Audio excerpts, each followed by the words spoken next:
quelques personnes disent qu'il y a de cela 5 ans, vous aviez dit le contraire. Est-ce que vous pouvez nous expliquer un peu le paradoxe? Bien sûr, quand un arbre n'a pas de fruits, personne ne jette de pierre dessus. Donc la jalousie vient des frustrations intérieures. Je vois que il commence à avoir comme un acharnement. Selon vous, c'est dû à quoi exactement? La vie, en réalité, c'est la planification. Parce qu'en fait, il y a deux modèles qui s'opposent dans la vie. Il y a le modèle de la planification et le modèle de l'improvisation.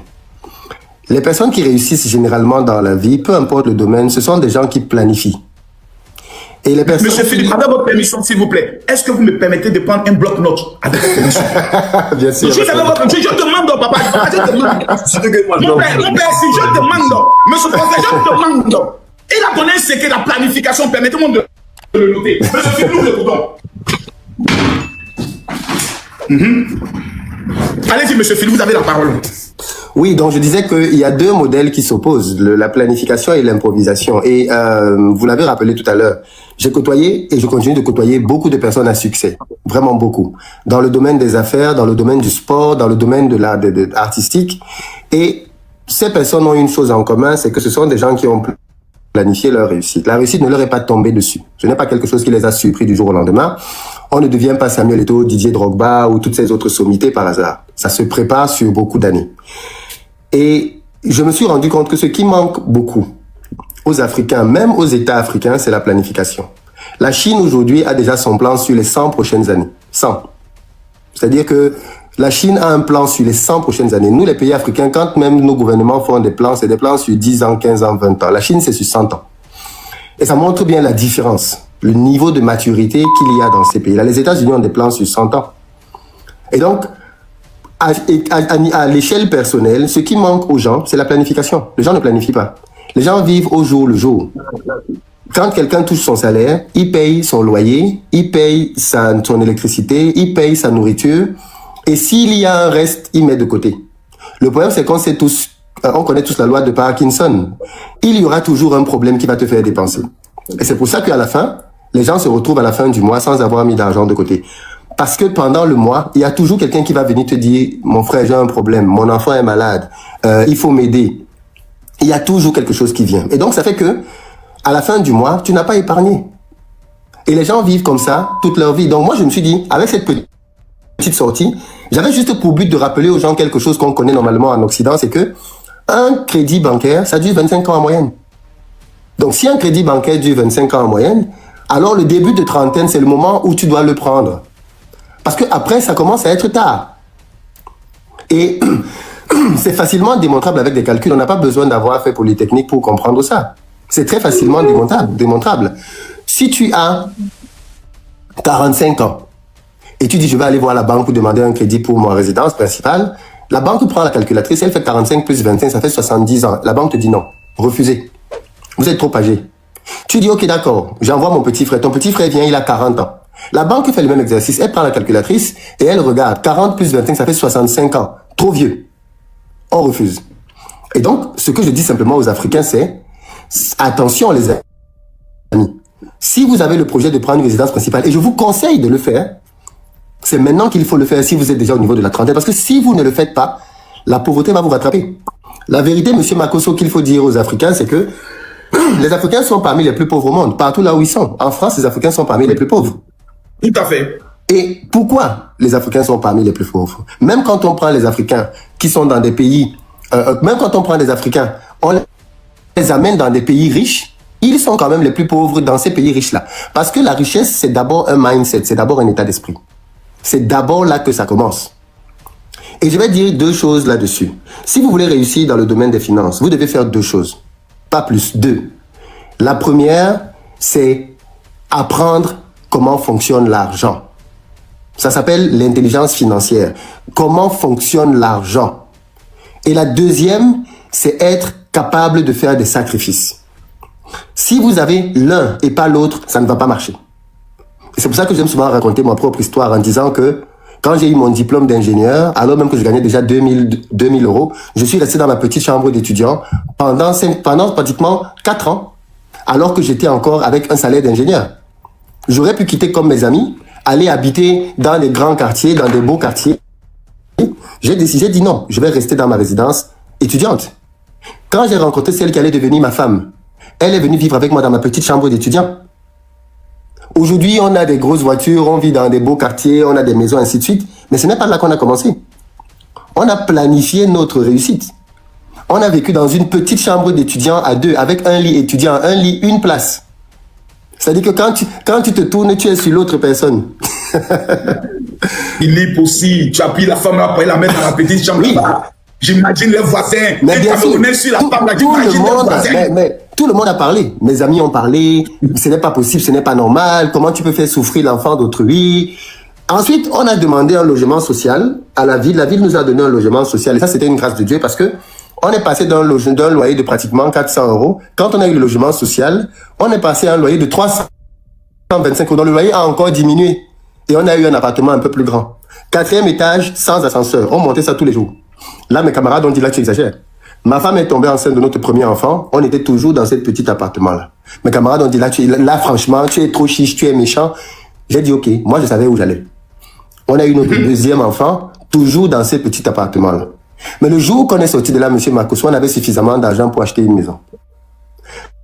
Yes. Parce qu'on avait mis suffisamment de côté.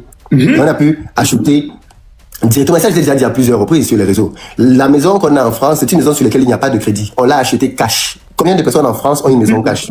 Combien? Très, très peu. Même des Français de souche, des Blancs, très peu ont une maison cash. Très peu.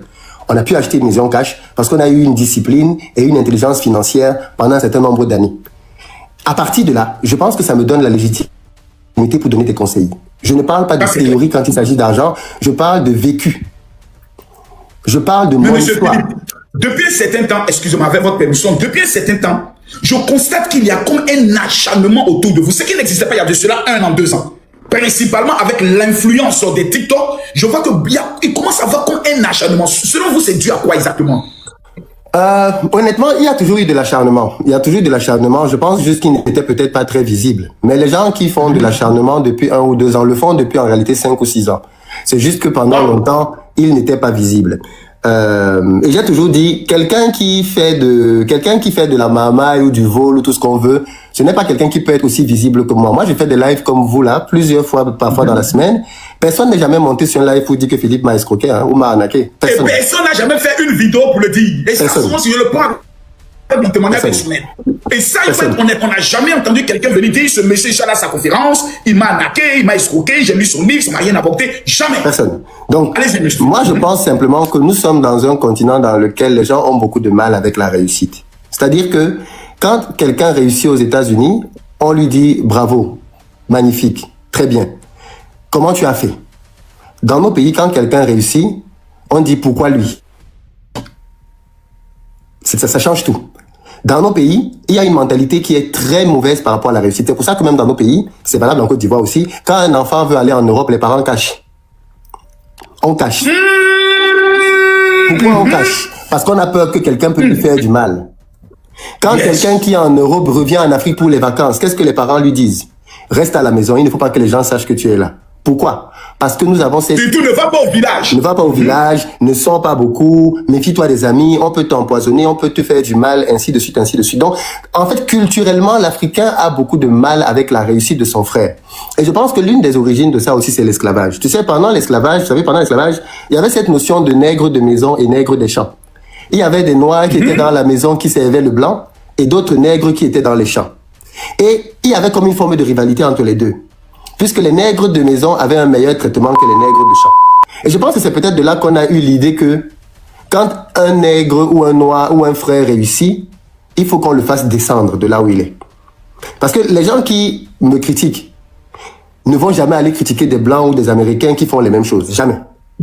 Jamais. Même les anglophones. Même les anglophones qui font les mêmes choses. Jamais. Vous n'allez jamais aller les voir aller parler des anglophones. Jamais.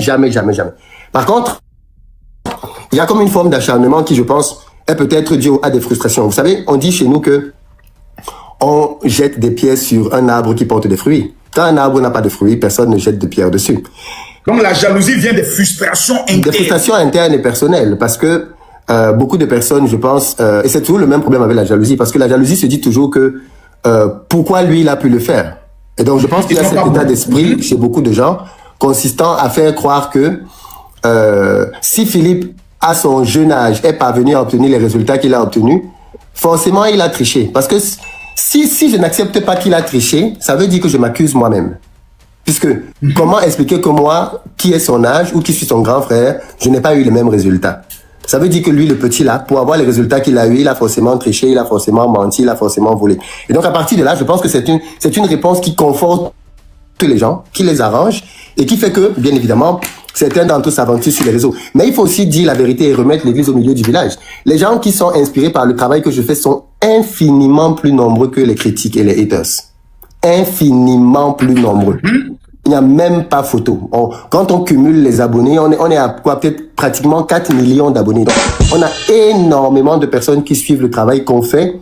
On n'a pas un média où on vient parler de la vie des gens. On est un média sérieux. On parle de business, on parle de mindset, on parle de finance. Et quand j'ai commencé cette aventure-là, beaucoup de gens m'avaient dit, Philippe, tu perds ton temps, les Africains, ces sujets ne les intéressent pas. Et aujourd'hui, ils se rendent bien compte qu'en fait, non. Ces sujets-là il y a une catégorie de personnes qui sont très intéressées. Bien sûr, qui sont très intéressées par la réussite, ainsi de suite. Et je suis très content de voir que depuis les années où on est sur Internet, on a aidé et accompagné beaucoup de gens à s'en sortir. Le problème, c'est que je pense, comme on disait tout à l'heure, ce qui frustre les gens, c'est leur propre vie. C'est pas moi leur problème, c'est eux-mêmes. C'est-à-dire que je pense que quand ils me voient, certains d'entre eux, c'est peut-être le miroir de leurs propres échecs qui leur fait mal. Et plutôt que de se remettre en question, ils choisissent la solution de facilité qui est de m'insulter, de m'accuser, ainsi de suite. Mais bon, quand quelqu'un dit que je suis un escroc, je veux bien, mais j'ai escroqué qui? Où sont les personnes que j'ai escroquées? J'aimerais bien que ces personnes viennent et disent que j'ai escroqué. Mais personne. Monsieur Philippe, avec votre permission, quand on revient sur le sujet, oui.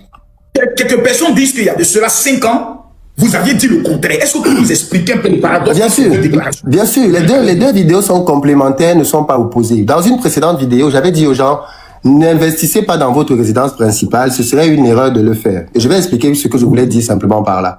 Parce que maintenant, j'ai déjà investi dans la résidence principale. Monsieur Makosso, moi, ma stratégie, c'est laquelle? Ma stratégie, c'est de dire aux gens, avant d'acheter une résidence principale, faites d'abord des investissements dans l'immobilier.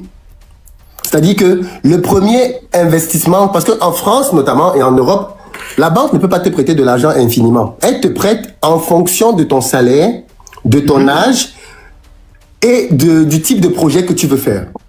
Et ainsi que les entreprises. Voilà, si tu vas voir une banque et tu dis à la banque, moi j'ai un salaire de 3 000 euros, je veux acheter ma résidence principale, ça coûte par exemple 200 000 euros, j'ai un salaire de 3 000 euros. La banque va dire, ok d'accord, on te prête ta résidence principale donc, et tu vas rembourser tous les mois 1 000 euros pendant 25 ans. C'est un exemple. Mais à partir du moment où la banque t'a prêté cet argent, si tu reviens voir la banque 1 an après pour dire, bon voilà, maintenant je suis propriétaire, je veux que vous me prêtiez l'argent pour faire un investissement immobilier, la banque va te dire, mais je suis désolé monsieur, on ne peut plus vous prêter parce que vous avez épuisé votre capacité d'endettement. Parce que la banque, comme j'ai dit, te prête, en France, c'est 33% de tes revenus. C'est-à-dire que quelqu'un qui gagne par exemple 3 000 euros, la banque peut te prêter jusqu'à 1 000 euros par mois. On ne peut pas te prêter sur tout ton salaire parce qu'il faut que tu aies un reste d'argent pour vivre. Donc les règles disent que on doit te prêter sur 33%. Donc quand on t'a déjà prêté pour ta résidence principale et quand t'a donné donc tes 3 000 euros pour ta résidence, on te retire 1 000 euros, la banque ne peut plus te prêter parce que tu as atteint ton quota. Donc ce que moi je dis aux frères et aux sœurs, c'est soyons intelligents, soyons malins. Allons à la banque, prenons d'abord un crédit pour un investissement. Parce que quand tu prends le crédit pour l'investissement, qu'est-ce qui se passe? À la différence de ta résidence principale, un crédit pour un investissement te rapporte de l'argent. Donc, qu'est-ce qui se passe? Tu avais 3 000 euros de salaire. Maintenant, grâce à ton investissement te rapporte un loyer de 1 000 euros tous les mois, par exemple. Mais tu rembourses un crédit à la banque de 700 euros. Ça veut dire que désormais, la banque voit que, ok, ce monsieur ne gagne plus 3 000 euros. Il y a une garantie déjà qui est en train de rembourser le premier crédit. Tout à fait. Donc, ce type-ci, on peut encore... Donc, du coup, ton premier crédit, en réalité, parce qu'il est remboursé par un locataire, s'annule. Et donc, à partir de ce moment-là, tu peux demander un deuxième crédit, après un troisième crédit, jusqu'à ce que la banque estime qu'on est arrivé à la limite. Moi, j'ai des amis personnels, j'en ai même vu un aujourd'hui, monsieur Makosso, qui avait la stratégie que je dis là, a en France un patrimoine de 2 millions d'euros. C'est-à-dire qu'il est allé monter jusqu'à 2 millions d'euros d'endettement. Il a acheté des immeubles, il a acheté des appartements, il a acheté des duplex, il a acheté plein de choses grâce à la stratégie que je viens de dire. Donc moi, je dis aux Africains, faites plutôt ça. Mais si vous ne voulez pas faire ça, si vous ne voulez pas faire d'investissement, au minimum, acheter une résidence principale. En réalité, quand je dis aux Africains d'acheter une résidence principale, ça c'est le B à bas, c'est la base. Ça c'est pour les gens qui ne sont même pas ambitieux. C'est pour les gens qui ne veulent même pas faire de business. Je leur dis, achetez au moins une résidence principale. Si vous avez acheté une résidence principale, ok, au moins quand vous allez arriver à la retraite dont on parlait tout à l'heure, vous n'allez plus avoir de loyer à payer. Vous n'allez plus avoir de loyer à payer. Et quand vous allez partir, vous allez laisser à vos enfants un patrimoine. Moi, je dis ça tout le temps aux Africains. Il faut qu'on sorte des générations dans lesquelles les enfants donnent de l'argent aux parents. Il faut qu'on entre dans des générations dans lesquelles ce sont les parents qui donnent de l'argent à leurs enfants. Il faut que les parents africains laissent un héritage à leurs enfants. Il faut que les parents africains, quand ils meurent, qu'ils laissent... Moi, c'est mon engagement. Je veux que quand je vais mourir, que je puisse laisser à chacun de mes enfants au moins un immeuble. J'ai pas dit un appartement. J'ai dit un immeuble. À chaque enfant, un immeuble. Je veux laisser un immeuble. Et c'est comme ça que tu donnes à ton enfant un bon départ dans la vie. Monsieur Makosso, si quand vous aviez eu 25 ans, votre parent vous avait laissé un immeuble, vous seriez beaucoup plus loin. Il a vendu toutes ses maisons pour les maîtresses, mon père. Vous seriez beaucoup plus loin.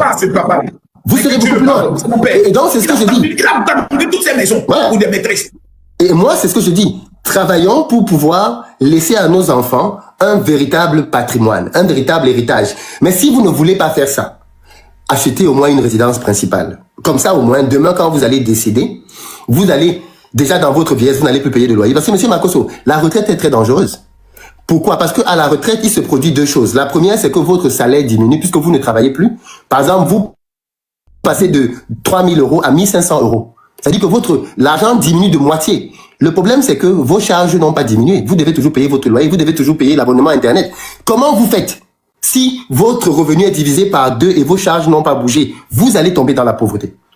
Donc, je dis aux Africains, soyons prévoyants. Planifions la retraite en achetant au moins une résidence principale. Comme ça, au moins demain... C'est de cette pauvreté future que vous êtes Mais bien sûr, parler en disant... De la part d'une pauvreté future. La pauvreté vous guette à la retraite.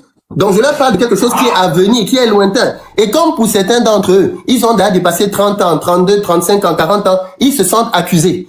Alors qu'en réalité, celui qui a dépassé 32, 35 ans aurait dû simplement demander, ok, moi, monsieur Philippe, j'ai déjà dépassé 35 ans, j'ai dépassé 40 ans, est-ce qu'il y a une solution pour moi? Je lui aurais donné d'autres idées. Mais au lieu d'être dans le fait d'essayer de comprendre, ils se sont fâchés, ils se sont brusqués. Oh, tu te prends pour qui? Comment est-ce que tu peux nous dire que la pauvreté, est-ce que tu es Dieu? Le problème, c'est ça, c'est que les Africains comptent sur la chance. Ils comptent sur... Moi, même ici, dans cette affaire d'Amen, alléluia, je comprends qu'il y a des choses que Dieu ne viendra jamais faire. Mais bien sûr. Il dit, je vous ai donné le pouvoir. Il dit, lève-toi et sois éclairé. Jamais il a dit, je descendrai de l'argent du ciel. Jamais. Il nous a donné l'exemple de la fourmi. C'est pour ça que je dis toujours que Dieu ne va jamais prendre le soin de... Le temps de Dieu n'existe pas. C'est toi-même qui provoques ton temps. Par la planification, par l'exemple de la Chine sur 100 ans, par la capacité à pouvoir regarder le timing par rapport à tes ambitions, l'investissement dans le domaine de l'immobilier dans lequel nous sommes tous.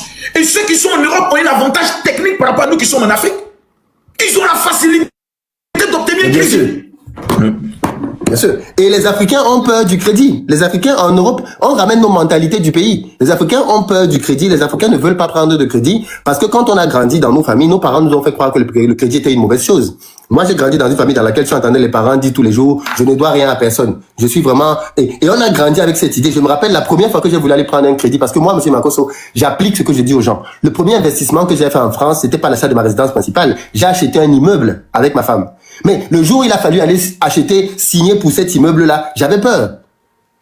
J'avais peur parce que je me disais, aïe, aïe, aïe, si je ne rembourse pas, s'il y a un problème, j'ai repoussé le rendez-vous du notaire plusieurs fois, jusqu'à ce que le notaire me dise, si vous ne venez pas, monsieur, on va vous pénaliser. J'étais obligé, je suis allé. Donc, pour dire qu'on a un vrai, notre enfance, et c'est parfois depuis l'enfance qu'on met dans des enfants des gènes de pauvreté ou des gènes de richesse. Et c'est pour ça que vous allez remarquer qu'un enfant qui a grandi dans un environnement riche aura beaucoup plus de facilité à être riche après. Mais un enfant qui a grandi dans un environnement pauvre aura beaucoup de mal à être riche après. Et même quand vous voyez qu'il parvient à s'en sortir comme certains de nos footballeurs, il bousille tout son argent. Parce qu'il a grandi dans un environnement quand il était petit, là on ne lui a pas appris à maîtriser l'argent. Et c'est ça l'un des problèmes qu'on a. Les Africains sont pauvres partout. Donc l'important de se faire coacher. Bien sûr, c'est très important. Mais les Africains et c'est ça le problème, c'est que c'est toujours ceux qui n'ont rien qui croient qu'ils savent. C'est toujours ceux qui n'ont rien qui croient qu'ils savent. Et c'est bien dommage. Mais monsieur Philippe, est-ce que vous vous prêtez à ces personnes qui sont là de vous poser quelques questions avec votre permission? Je sais que votre temps est hyper chargé, mais est-ce que vous le permettez? On va prendre une ou deux questions, effectivement. Si d'accord, Maître Elodie. Maître Elodie. Oui, bonjour, bonsoir Makosso, bonsoir Philippe, bonsoir aux autres panélistes. Donc vraiment, j'avais pas de questions. Simplement, vous dire à tous les deux, à Makosso et à Philippe Simo, que vraiment, vous êtes deux grands mentors en Afrique. Makosso, si je peux me permettre, c'est quand même le mentor de l'intelligence de la marmaille. Lui-même, il le dit. C'est quelqu'un que je suivais beaucoup, même à l'époque avec sa femme. Et Philippe Simo, j'ai suivi Philippe Simo au début de ses lives. C'est le mentor. Je reconnais mon professeur. J'ai ma foi en intelligence. C'est l'intelligence. C'est le mentor de l'intelligence financière. De l'intelligence financière. Et il nous a toujours montré comment il évolue. C'est-à-dire que Philippe, j'ai suivi Philippe à un moment, j'étais même monté sur son live. Il avait un chant, en fait, un projet au Cameroun. Et sur ce projet-là, c'était des terres agricoles. Il y avait ses voisins qui avaient planté, en fait, des fétiches.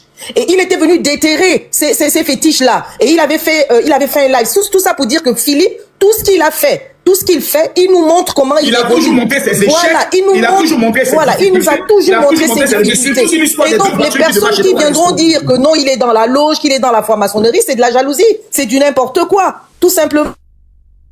Donc vraiment chapeau, je vous encourage tous les deux dans ce que vous faites pour l'Afrique. J'ai entendu Philippe dire que aujourd'hui son combat, c'est de renverser en fait la tendance, de faire de la génération africaine aujourd'hui celle-là qui ne va plus dépendre de ses enfants, mais qui dépendra tout simplement de ses revenus. Et c'est le combat de Philippe. Reconnaître ça, c'est pas s'humilier, c'est de l'humilité, parce que l'Afrique, les Africains ont tendance à confondre l'humilité et l'humiliation. Tout est humiliation pour eux. Non, c'est de l'humilité. Bravo Philippe pour ce que tu fais. Et tu as parlé du taux d'endettement de 30 à 35%. Donc effectivement, les banques ne peuvent pas emprunter au-delà de 35% de taux d'endettement, parce que la banque aussi peut engager sa responsabilité pour défaut de conseil, pour défaut de mise en garde ou pour soutien excessif de crédit. Et c'est très bien ce que tu fais, Philippe. Je t'encourage parce que tu impactes au-delà du Cameroun, tu impactes les Ivoiriens, tu impactes les Gabonais, tu impactes toute l'Afrique. Et bravo à toi. Merci beaucoup, Madame Elodie. Merci beaucoup.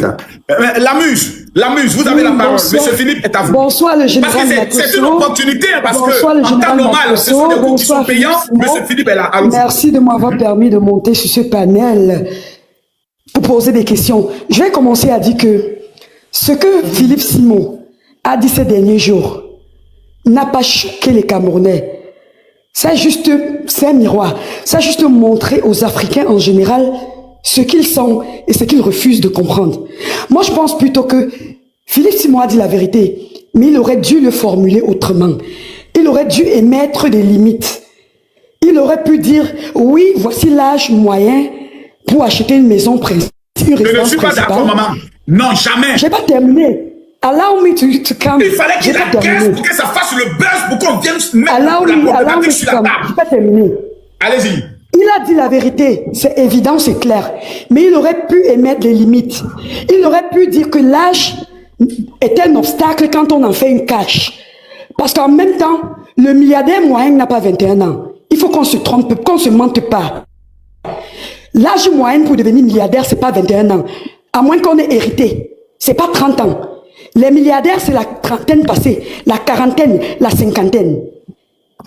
Quand il a dit qu'à 30 ans, on devrait avoir une maison, sinon on est pauvre, les Africains, ceux qui vivent sur le continent Madame, africain, ce n'est pas ce que j'ai dit. Là, vous répétez une propagande que je n'ai pas dite. Je n'ai pas dit ça. C'est pas ce qu'il a dit. Il n'a pas dit si à 30 ans, tu n'as pas une maison, tu es pauvre. Il dit la pauvreté te guette. Ça veut dire la pauvreté risque de t'atteindre. Il n'a pas dit tu es pauvre. C'est une propagande dangereuse. Il faut mettre des limites. Et monsieur Philippe Simo, il faut reconnaître que ces derniers temps, vous êtes quand même atteint de logorée. Vous parlez dans tous les sens. Descends, tu as menti devant tout le monde. Mais il n'a jamais dit ça, je n'aime pas ça. Elle est dangereuse. Si je regarde une chose, J'aurais du mensonge. Non, il a dit que si à 30 ans, tu n'as pas une maison, c'est que tu es pauvre. Il ne l'a pas dit. Il dit, si à 30 ans, tu n'es pas propriétaire de ta maison, la pauvreté te guette. Ça veut dire que la pauvreté ne t'a pas encore atteint. La pauvreté t'a observé. La pauvreté dit celui-là, allons le biper. Donc Philippe vient t'interpeller pour ne pas que la pauvreté te mange. Un tel monsieur, en temps normal, on doit l'appeler pour lui remettre le prix Nobel de l'intelligence.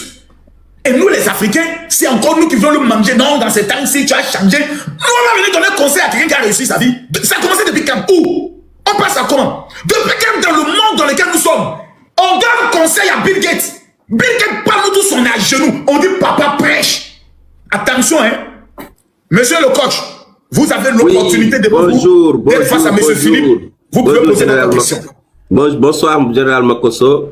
Bonsoir, Philippe Simon, que je suis et j'admire pour son courage et sa détermination.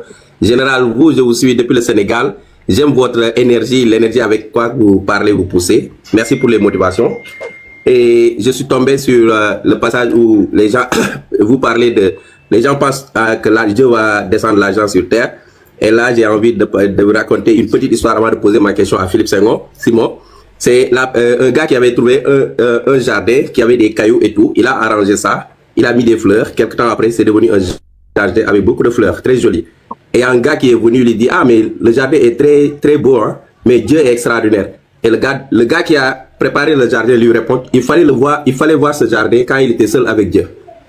Donc, pour dire que Dieu ne descendra jamais pour nous donner de l'argent ou nous ouvrir des comptes bancaires ici, il faut que les Africains soient prêts à travailler avec discipline pour pouvoir aller de l'avant. Donc, merci pour cet espace. Et j'entends souvent dire que le manque d'argent est le principal problème en Afrique. Mais pourtant, je rencontre des personnes qui disposent de capital, mais qui ne passent jamais à l'action. Tandis que d'autres commencent très peu et construisent de grandes entreprises. Selon vous, Simon, quel est le véritable capital de départ? L'argent, les compétences ou l'état d'esprit? C'est ça ma question, Simon. Rien ne vaut l'état d'esprit. Rien ne vaut l'état d'esprit. L'état d'esprit fait une très grosse différence. En réalité, chacun d'entre nous a un avantage. Ton avantage, ça peut être que tu connais quelqu'un. Ton avantage, ça peut être que tes parents ont de l'argent. Ton avantage, ça peut être que tu as une formation particulière. Tout le monde a un avantage. Le problème, c'est que les gens utilisent très mal leurs avantages. Par exemple, moi, je vais prendre cet exemple-là. Tu as un oncle, par exemple, qui est directeur dans une entreprise. Chaque fois que tu vas voir cet oncle-là, c'est pour qu'il te donne 10 000 francs, 20 000 francs, 50 000 francs. Alors que cet oncle-là, tu peux créer une société et il te donne des marchés dans l'entreprise. Le problème, c'est que les gens ne savent pas exploiter les avantages qu'ils ont. Et donc, tout ça parle de l'état d'esprit, du mindset. Pour moi, en numéro 1, tu as d'abord le mindset. Et c'est le mindset qui différencie deux personnes qui ont le même diplôme. Les deux ont eu le même diplôme, ont été formés au même endroit. L'une demain. En fait, dans la vie, nous rencontrons tous des choses difficiles. Ce qui nous différencie, c'est comment on réagit face à ces choses. Comment on réagit face à ces choses, comment on les interprète, comment on les analyse. Merci beaucoup, merci beaucoup. Mon autre question, c'était pour le général Makosso. Général, je vois que vous êtes un bon motivateur et vous êtes très brillant, machallah. Mais général, est-ce qu'un pauvre a besoin de motivation? Bien sûr. C'est quelque chose d'obligatoire parce que le déclic dans ton cœur, avec le rêve que tu as dans ton esprit, est ce qui peut te booster à pouvoir réaliser des exploits. Le pauvre a besoin de motivation, mais je commence à devenir un peu pessimiste. Dans la mesure où l'homme noir, je ne sais pas pourquoi même le diable, le père noir souvent dans les films, l'homme noir est mauvais. Surtout le noir francophone. Parce qu'on a l'impression que la francophonie a un problème viscéral avec la richesse. J'ai l'impression que ça a aussi un sens spirituel, parce que nous avons pour symbole le coq. Voici un élément qui ne voit jamais loin, il est là, il picote tout ce qui est autour de lui. Mais les anglophones ont pour symbole l'aigle, qui a une vision totalement différente, qui est le seul qui peut chasser dans l'air, sur la terre et dans l'eau. C'est-à-dire pour l'aigle, rien n'est impossible. Capable de pouvoir porter quelque chose qui fait 2 fois son poids. Donc la mentalité, la vision est quelque chose de très important. Mais pour ça, il faut booster. Il faut réveiller en l'homme noir, c'est-à-dire c'est sa capacité de son ego à pouvoir dire je peux le faire. Et souvent, c'est en le frustrant. Parce que la majorité des gens qui ont réussi ont pleuré à cause d'une humiliation. Moi, c'est l'humiliation qu'on m'a faite à moi. Le jour de la naissance de ma première fille que je n'oublierai jamais. Lorsque je suis allé à la maternité, j'avais même pas le trousseau. Je suis arrivé, ma femme me disait qu'elle avait... On marche sur plusieurs kilomètres, on arrive à l'hôpital, et la dame me demande, mais où est le trousseau, les petits éléments pour le bébé qui doit naître? Et je suis obligé de mentir. Non, c'est-à-dire que mes filles spirituelles vont venir avec ça, et puis elle m'a regardé, vous n'avez rien, et vous enseignez enfant des gens. Ouais. Mon frère, c'est là dans la nuit, là, vers 2h du matin, je pleure en regardant le ciel. Et je n'oublierai jamais ce que j'ai entendu dans mon esprit. Si tu comptes sur Dieu pour t'amener l'argent sur la tête, tu vas mourir pauvre. La majorité des chrétiens, et même au pays des religieux, parce que c'est là où la religion doit jouer un sens important dans le domaine du mindset dont on parle de booster les esprits. On a fait comprendre à nos chrétiens, il y aura un temps, ton heure va arriver, attends le temps de Dieu. Si la prophétie tarde, attends-la. Oh, le prophète même qui a dit ça dans la Bible, c'est un prophète inconnu. C'est-à-dire, si elle te dit tout de suite de retrouver son verset depuis son nom, tu vas avoir des problèmes.